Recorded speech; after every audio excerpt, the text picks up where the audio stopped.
Okay students, तो अभी मैं आपको बताऊंगा कि आप पेपेरस के थ्रू किस तरह से ईएमएफ के थ्रू कोड जनरेट कर सकते हैं इक्लिप्स मॉडलिंग फ्रेमवर्क के थ्रू। ठीक है, तो ये इंडस्ट्री प्रोफेशनल्स का तरीका है और जो मैंने आपको पिछले ट्यूटोरियल में बताया था कि आप किस तरह से सॉफ्टवेयर डिजाइनर के थ्रू कोड जनरेट करते हैं, तो वो आपको जस्ट क्लास डायग्राम को कोड पे मैप कर देता था और उसके अंदर ज़्यादा कोडिंग या डिज़ाइन पैटर्न्स को वो यूज़ नहीं करता है। ठीक है, तो ये क्योंकि इंडस्ट्री प्रोफेशनल्स का तरीका है, तो इस तरीके से आप इसमें कोड जनरेट कर सकते हैं और ये बड़ा ही प्रोफेशनल कंपोनेंट है, जिससे आप कोड जनरेट करेंगे तो आपको बहुत फ़ायदा होगा और ये इंडस्ट्री स्टैंडर्ड्स के ऊपर आपको डिज़ाइन पैटर्न्स, फैक्ट्री और एडेप्टर के थ्रू कोड जनरेट करके देगा। ठीक है, तो क्योंकि आप पैटर्न्स भी पढ़ रहे हैं इस कोर्स में, तो आपको इससे काफ़ी फ़ायदा होगा।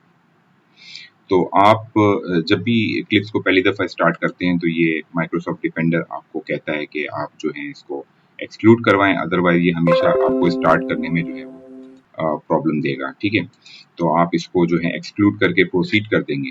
ठीक है, और इसी तरह से जब ये पेपेरस में इस क्लास डायग्राम का कोड मुझे जनरेट करना है, जैसे कि मैंने आपको सॉफ्टवेयर पेपेरस डिज़ाइनर से करके दिखाया था जनरेट, तो अब ये मैं ऑलरेडी इक्लिप्स का जो मॉडलिंग का फ्रेमवर्क है इसमें इंस्टॉल कर चुका हूँ। तो आप हेल्प में जाएंगे और यहाँ पे आप देखें कि इंस्टॉल न्यू सॉफ्टवेयर में आप जाते हैं, तो आपने ऐड करना है। ऐड आप क्या करेंगे, ऐड के अंदर आप ये दो चीज़ें डालेंगे।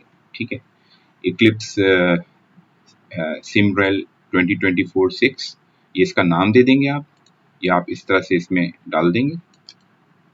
ठीक है, ऐड करने के लिए यहाँ पे डाल देंगे। ये मैं ऑलरेडी ऐड कर चुका हूँ, मैं ऐड करूँगा नहीं इसको, जस्ट मैं आपको बता रहा हूँ कि ये यूआरएल आप किस तरह से डालेंगे। यूआरएल में लिंक के अंदर डिस्क्रिप्शन में दे दूंगा, तो ये करके आप ऐड कर देंगे। ठीक है, तो मैं क्योंकि ऑलरेडी ऐड कर चुका हूँ, मैं ऐड कर नहीं रहा हूँ अभी इसको, मैं इसको कैंसिल कर देता हूँ। ठीक है, और ये मैंने ऐड जो किया था, तो यहाँ पे मेरे पास ये आ गया ये। ठीक है, इक्लिप्स 2024-6 का जो वर्जन है और उसके आगे यूआरएल भी लिखा हुआ आ रहा है जो मैंने ऐड किया था। ठीक है, तो आप क्या करेंगे, आप सिंपली इंस्टॉल न्यू सॉफ्टवेयर करके ये ऐड कर देंगे और मॉडलिंग के अंदर जाके आप ईएमएफ को सेलेक्ट करेंगे। ठीक है, इक्लिप्स मॉडलिंग फ्रेमवर्क एक्सकोर एसडीके, ये आपने करना है। ठीक है, तो और उसके बाद फिर ये इंस्टॉलेशन इसी तरह से स्टार्ट कर देगा आपकी। तो आप क्या करेंगे कि मॉडलिंग को सर्च करें, यहाँ से ये रहा मॉडलिंग, और इसके अंदर इक्लिप्स मॉडलिंग फ्रेमवर्क एक्सकोर एसडीके। ठीक है, तो ये आप सिलेक्ट करके इसको करेंगे, तो जैसे कि मैंने यहाँ पे किया है। ठीक है, इक्लिप्स मॉडलिंग फ्रेमवर्क एक्सकोर एसडीके, तो ये आपने सिलेक्ट करना है। तो इसके अंदर एक नया वर्जन और आ रहा है इक्लिप्स मॉडलिंग फ्रेमवर्क एसडीके, इसको आप सिलेक्ट ना करें, आपने एक्सकोर एसडीके सिलेक्ट कर लेना है। ठीक है, तो आई डोंट नो ये भी यूज कर सकते होंगे आप, लेकिन आप खाली एक्सकोर एसडीके को सिलेक्ट करें। ठीक है, जैसे कि मैंने यहाँ पे एक्सकोर एसडीके को सिलेक्ट करवाया है और उसको फिर नेक्स्ट कर दिया है। ठीक है, तो आप इसको सिलेक्ट करके इसको नेक्स्ट कर देंगे, तो ये फिर डिपेंडेंसीज ऑब्वियसली इसी तरह से कैलकुलेट करेगा इसकी, और ये आपके 1-2 मिनट लेगा और ये डिफरेंट डिपेंडेंसीज को कैलकुलेट करके आपको बताएगा कि कोई एरर तो नहीं आ रहा है, या ये कि अगर कोई कंपोनेंट्स इसको चेंज करने होंगे। जैसे एसिलियो भी मैंने इंस्टॉल किया हुआ है इसके अंदर, तो एसिलियो है, इक्लिप्स मॉडलिंग फ्रेमवर्क है और यूएमएल लैब है, और इसी तरह से मैंने पेपेरस का सॉफ्टवेयर डिजाइनर भी इंस्टॉल किया हुआ है। तो ये उन सब की डिपेंडेंसीज को चेक करने में देर लगा रहा है। ठीक है, क्योंकि तुम अगर खाली इक्लिप्स मॉडलिंग फ्रेमवर्क को कर रहे होगे तो फिर इतना टाइम ये नहीं लेगा। तो लेट्स चेक के फिर उसके बाद ये क्या करेगा। मैंने इंस्टॉल करते वक्त ये सारे इसके स्क्रीनशॉट ले लिए थे। तो जब आप ये डिपेंडेंसीज कैलकुलेट कर रहा है और डिपेंडेंसीज कैलकुलेट करने के बाद ये फिर आपको बताएगा कि भाई ये रेडी हो गया है और इंस्टॉल करने के लिए तैयार है। इस तरह से आपको एक प्रॉम्प्ट देगा, आप जैसे इसको क्लिक नेक्स्ट कर देंगे।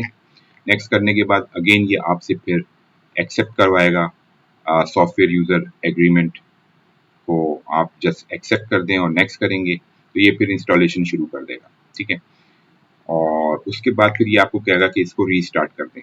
ठीक है, तो देखते हैं हमारे पास यहाँ पे ये अभी 13/15 पे चला गया है। तो लेट्स सी कि ये कितना और टाइम लेगा इसको इंस्टॉल करने में, राइट। तो गालिबन 2 से 3 मिनट ले लेगा ये, ठीक है। तो ये अब इसको अपडेट करना चाह रहा है एसिलियो को और इसको, तो क्योंकि मैं ऑलरेडी इंस्टॉल कर चुका हूँ इसलिए ये अपडेट के लिए कह रहा है। तो मैं इसको इंस्टॉल नहीं करूंगा, इसको कैंसिल कर दूंगा। तो मेरे पास ये ऑलरेडी इंस्टॉल्ड है, ठीक है। इसी तरह से इसका जो कोड मैंने जनरेट किया था पहले, इसको मैं डिलीट कर दूंगा, राइट।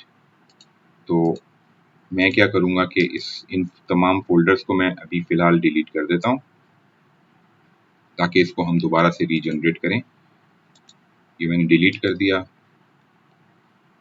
इसको भी मैं डिलीट कर दूंगा, राइट। और इसको भी मैं डिलीट कर देता हूँ, ठीक है। ये तीनों फोल्डर सोर्स के फोल्डर में ये बनाएगा। तो इसी तरह से ये जो जेन मॉडल की फाइल है ये भी इसने क्रिएट की थी, इसको हम डिलीट कर देते हैं ताकि दोबारा से इसको मैं आपको डेमोस्ट्रेट करके बताऊं कि ये कैसे जनरेट होगी। और तो DI नोटेशन और UML ये तो इसकी ओरिजिनल फाइल्स हैं पेपैरस की। और इसके बाद फिर बिल्ड प्रॉपर्टीज हैं, इसको मैं डिलीट कर दूंगा, इसकी ज़रूरत नहीं है क्योंकि इसने जनरेट करेगा या खुद ही, इसको डिलीट कर देंगे। और ये PNG की एक्सपोर्टेड फाइल है, इसको रहने दें। प्लगइन की प्रॉपर्टीज है, इसको आप डिलीट कर दें, ये दोबारा से रीजनरेट करके दिखाऊंगा मैं आपको। plugin.xml को भी डिलीट कर दीजिए। और उसके बाद फिर ये जो है ecore, प्रोजेक्ट का नाम .ecore करके एक फाइल जनरेट करता है, इसको भी आप डिलीट कर दें, ठीक है। So let's start from the scratch. ये आपकी एक क्लास डायग्राम है जिसका कि आपको कोड EMF के थ्रू जनरेट करना है, राइट। तो सबसे पहले आप क्या करेंगे कि इस UML के ऊपर क्लिक करेंगे, राइट क्लिक करेंगे और न्यू पे जाएंगे एंड देन आप अदर पे क्लिक करेंगे। जब आप अदर पे क्लिक करेंगे तो ये आपको डिफरेंट प्रोजेक्ट्स यहाँ पे दिखा रहा है, राइट। तो इसके व्यू को मैं थोड़ा सा और एक्सपेंड कर दूं ताकि आपको क्लियरली नजर आ जाए, ठीक है। तो आपको क्या जनरेट करवाना है, आपने जो है वो इक्लिप्स मॉडलिंग फ्रेमवर्क के अंदर जाना है, ठीक है। तो इसके अंदर पूरी दुनिया है कि क्या क्या आपने जनरेट करना है। तो आपने सिर्फ इक्लिप्स मॉडलिंग फ्रेमवर्क को सिलेक्ट करना है और इसके अंदर आपने EMF जनरेटर मॉडल को सिलेक्ट करना है, राइट। और नेक्स्ट कर देना है। तो ये मैंने नेक्स्ट कर दिया। उसके बाद ये प्रोजेक्ट, किस प्रोजेक्ट के अंदर कोड जनरेट करना है और उसकी जो जेन मॉडल की फाइल होगी .जेन मॉडल ये जनरेट करेगा। तो ये खुद ही यहाँ पे दिखा रहा है, इसको मैं चेंज नहीं करूंगा, इसको ऐसे ही करके मैं इसको नेक्स्ट कर देता हूँ। और उसके बाद फिर ये सिलेक्ट ए मॉडल इंपोर्टर, तो इसका जो UML का मॉडल है ये इसको इंपोर्ट करेगा, ये जो क्लास डायग्राम है, और उसके थ्रू ये एक सोर्स कोड जनरेट करने की जो मेटा डिपेंडेंसीज हैं इसकी वो बनाएगा। तो मैं इसके अंदर फिर मॉडल UML मॉडल को सिलेक्ट करूंगा और नेक्स्ट कर दूंगा। अच्छा, अब इस स्क्रीन के ऊपर आप देखेंगे बहुत सारी यहाँ पे ऑप्शंस दिखा रहा है आपको, ठीक है। और ये दिखा रहा है कि ecore टैग वैल्यूज को ये प्रोसेस करेगा, डिराइव्ड फीचर्स को प्रोसेस करेगा और बाकी को, जैसे फॉर एग्जांपल डुप्लीकेट फीचर्स को डिस्कार्ड कर देना है और इनहेरिटेंस को डिस्कार्ड, डुप्लीकेट इनहेरिटेंस फीचर को डिस्कार्ड करेगा, डुप्लीकेट फीचर्स को डिस्कार्ड करेगा, डुप्लीकेट ऑपरेशन इनहेरिटेंस को ये डिस्कार्ड कर देगा। तो ये सारे इसके चेक्स लगे हुए हैं। तो अगर मॉडल के अंदर कोई खराबी है तो ये उनको डिस्कार्ड कर देगा, ठीक है। तो लेकिन आपने ये करने से पहले ये लोड का बटन आपको नजर आ रहा है यहाँ पे, राइट। तो आपने इसको लोड को क्लिक करना है, ठीक है। तो ये इसको क्या करेगा, प्रोसेस करेगा इसी तरीके से। अब जो भी एरर्स आ रहे होंगे ये आपको दिखाएगा कि भाई ये क्या एरर्स आ रहे हैं इसके अंदर। फॉर एग्जांपल इसके अंदर आर्टिकल कह रहा है ये डुप्लीकेटेड है, तो ये इसको डिस्कार्ड करेगा। आप इसको ओके कर दें और जस्ट आप इसको नेक्स्ट कर देंगे। अब ये यहाँ पे पैकेज सिलेक्शन दिखा रहा है आपको, क्लास का जो पैकेज है आपको कह रहा है कि इस पैकेज के अंदर ये जनरेट करेगा इसको। आप जैसे इसको सिलेक्टेड रहने दें और फिनिश कर दें, राइट। तो ये इसने आपको यहाँ पे पैकेज बना के वो कर दिया है, ठीक है। तो इसको मैं बंद कर देता हूँ फाइल को। तो आप यहाँ पे जाएंगे और ecore के अंदर और यहाँ पे आप देखें डबल क्लिक जब मैं करता हूँ तो ये model.di के बराबर में इसको खोल देता है और फिर ये कहता है कि भाई ये आपका जो रिसोर्स है ई कोर की रिसोर्स के अंदर ये पैकेज है, इसके अंदर कोड जनरेट करेगा ये, ठीक है। तो आपने क्या करना है, इसको राइट क्लिक करना है जस्ट, और फिर ये काम करना शुरू कर देगा, राइट, ठीक है। तो अच्छा, तो ये आप क्या करेंगे कि इसको जस्ट राइट क्लिक करेंगे तो आप यहाँ पे देख रहे हैं कि यहाँ पे ये जनरेट मॉडल कोड का आपको मेन्यू आइटम दिखा रहा है। आप जस्ट सिंपली क्या करेंगे कि इसको राइट क्लिक करके जनरेट मॉडल कोड कर देंगे, ठीक है। तो ये इसने जनरेट कर दिया।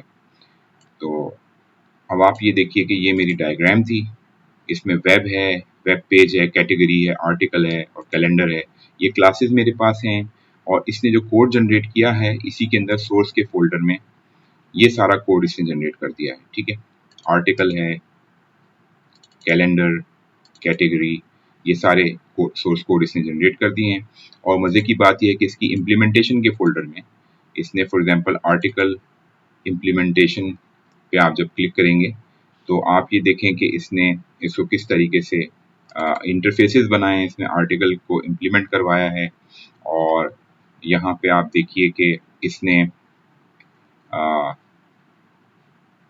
यहाँ पे एक स्ट्रिंग को इनिशियलाइज कर दिया है, नेम डिफॉल्ट नल। अच्छा खासा कोड इसने आपके लिए लिख के दे दिया है। और स्ट्रिंग नेम को ये जो है प्रोटेक्टेड ऑलरेडी, क्योंकि ये प्रोटेक्टेड होना चाहिए तो इसने इसको नेम डिफॉल्ट पे ही कर दिया है, क्योंकि इनिशियलाइज जब ऑब्जेक्ट होगा तो वो नल के बराबर होगा शुरू में। तो ये इसने इसको दे दिया है। और उसके बाद कैलेंडर को इसने इसने आप ये देखें कि आर्टिकल को इम्प्लीमेंट किया है, इसका जो सुपर कंस्ट्रक्टर है वो कॉल किया है।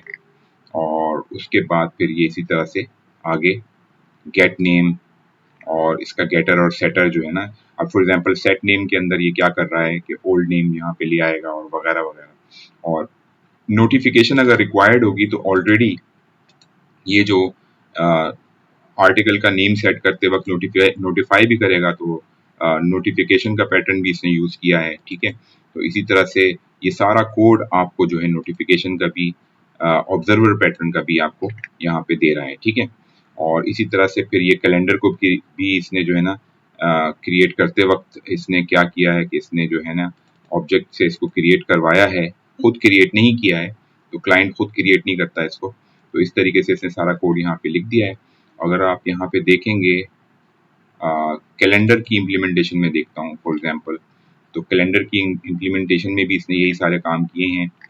और इसने इसको इसी तरह से पैटर्न के थ्रू, नोटिफिकेशन पैटर्न के थ्रू इसको जैसे ही ये डेट को सेट कर रहा है तो इसने ये काम करवाया है। गेटर इसने बना दिया है ई गेट, तो इसने गेटर का कोड भी आपको खुद ही लिख के दे दिया है, पैटर्न बेस्ड कोड है ये। और यहाँ पे स्विच लगा के इसने बता दिया है कि भी अगर ये केस होगा तो आप इसको रिटर्न कर देंगे। तो अच्छा खासा कोड ये आपको जनरेट करके दे चुका है। और इसी तरह से आप अगर आर्टिकल डॉट जावा की क्लास को देखेंगे तो इसमें आप देखें गेट नेम है, सेट नेम है और कैलेंडर है, क्रिएटेड वगैरह ये सब कुछ कर चुका है ये। और इसी तरह से अब अगर आप यूटिलिटी फंक्शंस को इसको देखेंगे ना, इसके जो यूटिलिटी फंक्शंस इसने बनाए हैं, इसने इसने आपको नजर आ जाएगा कि इसने पैटर्न्स को किस तरह से यूज किया है। तो ये आप ये देखें कि यहाँ पे स्विच है और यहाँ पे एक अडेप्टर फैक्ट्री इसने यूज की है, ठीक है। तो बेसिकली ये अडेप्टर फैक्ट्री को इम्प्लीमेंट करवा रहा है इस क्लास को लेकर के। और यहाँ पे ये क्या कर रहा है कि ये इसके इंस्टेंस को इसको कह रहा है कि भाई इसको क्रिएट करके दो, ई इंस्टेंस इसको पास होता है। और क्योंकि इसका जो कोर ऑब्जेक्ट होता है ई ऑब्जेक्ट होता है जावा के अंदर, तो ये इसी तरह से ये सारा कोड आपको जनरेट करके दे रहा है। तो ये बाकायदा इंडस्ट्री प्रोफेशनल्स का जो कोड है, आपको जिस तरह से आपको पैटर्न्स के थ्रू कोडिंग करनी होती है, तो EMF फ्रेमवर्क जो है आपका इक्लिप्स मॉडलिंग फ्रेमवर्क आपको बहुत ही साफ सुथरा कमेंटेड और प्रॉपर कोड जनरेट करके यहाँ पे देता है, ठीक है। तो इस तरीके से आप EMF को यूज करते हुए अपना सोर्स कोड जनरेट कर सकते हैं। Thank you so much.